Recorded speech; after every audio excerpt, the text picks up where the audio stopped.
김영규 선생님은 강연 때 당신은 충분히 살았나요? 당신은 충분히 사랑했나요? 이런 질문을 많이 던진다고 하셨는데요. 그 질문을 던지는 이유가 무엇입니까? 당신 충분히 살았나요? 라는 질문은 이제 메리 올리버라고 미국의 할머니 시인이셨는데 이제 돌아가셨죠. 이제 한 이태 전인가 돌아가셨는데 제가 참 좋아하는 미국 시인이었습니다. 메리 올리버가 정원사, 더 가드너라고 하는 시의 첫 두 문장이 그렇게 시작합니다. Have I lived enough? 나 충분히 살았나? Have I loved enough? 나 충분히 사랑했나? 이 문장을 발견하는 순간 제가 숲에서 늘 질문을 던졌던 이야기구나. 난 충분히 살고 있는가? 난 충분히 사랑하고 있는가? 역시 올리버다. 이랬죠. 그래서 그 I를 U로 바꿔서 이 질문을 던지는 겁니다. 당신은 충분히 살고 있느냐? 당신은 충분히 사랑했느냐? 만약에 죽음이 정연채 선생님처럼 죽음학을 하시고 그 죽음이 여기서 끝나지 않고 죽음은 하나의 문에 불과하다. 그리고 우리는 어딘가로 이동하게 되어 있다. 라고 하는 것이 만약에 진실이라면 저는 우리가 죽음의 문을 열고 나아가 받아야 할 질문이 있을 거라고 생각을 평소에 했습니다. 그 질문이 이거일 거다. 당신 충분히 살다 왔어요? 당신 충분히 사랑하다 왔어요? 이 질문에 yes, 예, 그럼요 라고 대답할 수 있다면 불교적으로 말하면 극락왕생하는 거겠죠. 모든 까르마를 지우고 다시 살지 않아도 되는 걸 테고, 기독교적으로 말하면 그 길이 천국으로 가는 길이겠죠. 근데 만약 노라고 우리가 대답한다면 지난 삶에서 충분히 살지 못한 것, 충분히 사랑하지 못한 것을 다시 살도록 태어나겠죠. 그래서 사람들이 그렇게 묻는 겁니다. 나무와 풀들은 어떻게든 꽃피더라. 자신의 가능성을 다 보여주며 살더라.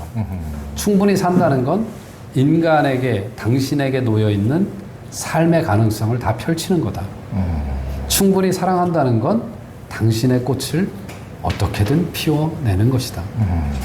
그 이야기를 하고 싶어서 그렇게 메리 올리버 이야기를 데려온 겁니다. 네, 그러니까 이왕 우리가 정말 어렵게 태어났으니까 그 많은 수많은 정자 중에 정말 인간 태어나기가 그렇게 어려운데 인간으로 태어났으니까 다 꽃을 피우고 정말 나름대로 어떤 자기가 원하는 삶을 살아보고 이렇게 가는 것이 가장 바람직하겠죠. 그러니까 제대로 살아보기도 전에 자기의 삶을 꺾어버리고 포기하고 숨어버리고 회피하고, 요즘은 이제 그런 또 젊은 사람들도 너무 많이 저도 이제 가까이서 보기도 하고 그러는데 정말 안타깝고, 우리에게 주어진 삶이 불교적으로 보면 백천만금 난조라고 그러네요.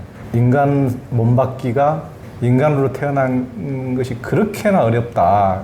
그렇게 인간의 삶이 고귀한 거니까 고귀한 삶을 받았으면은 이렇게 우리 김영규 교수님께서 충분히 사랑했나요? 충분히 살았나요?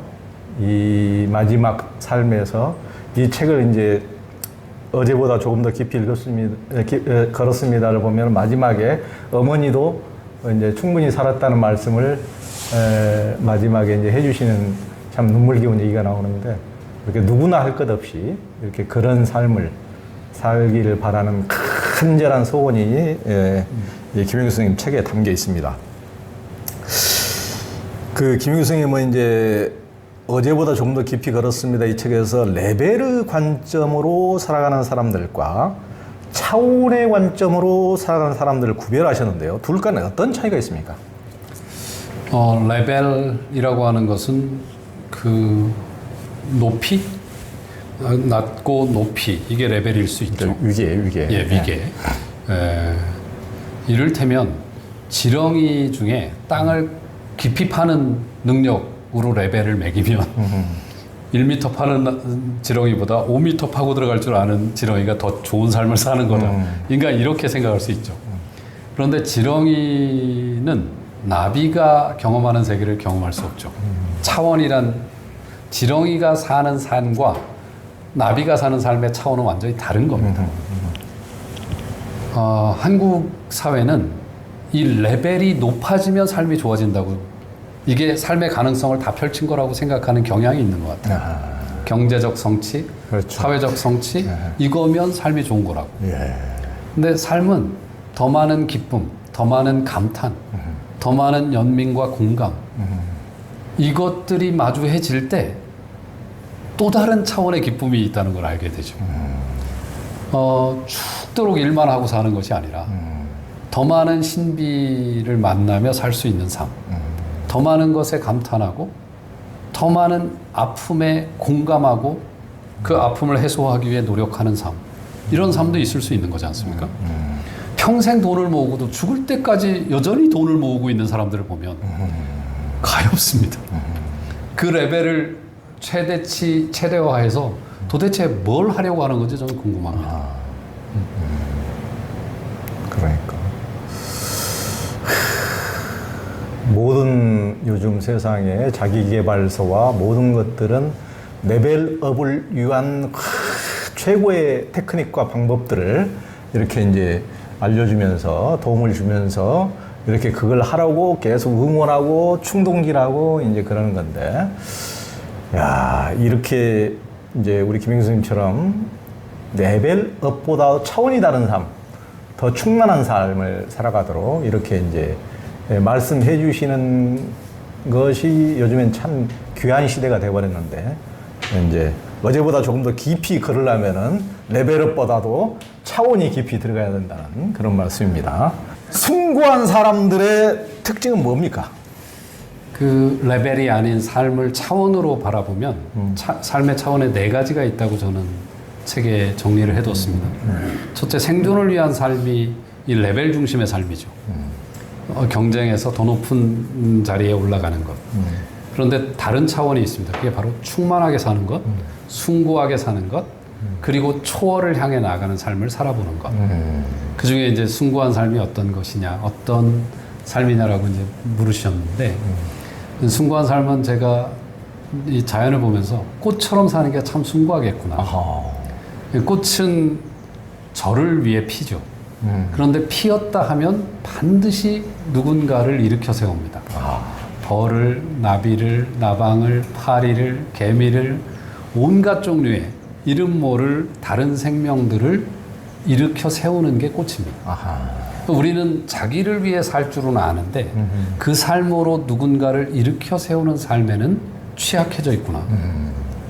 자기 삶을 통해 누군가의 삶을 일으켜 세우는 삶을 각자 좀 꽃처럼 실천해 갈 수 있다면 그 삶이 정신적 희열이 찾아와요.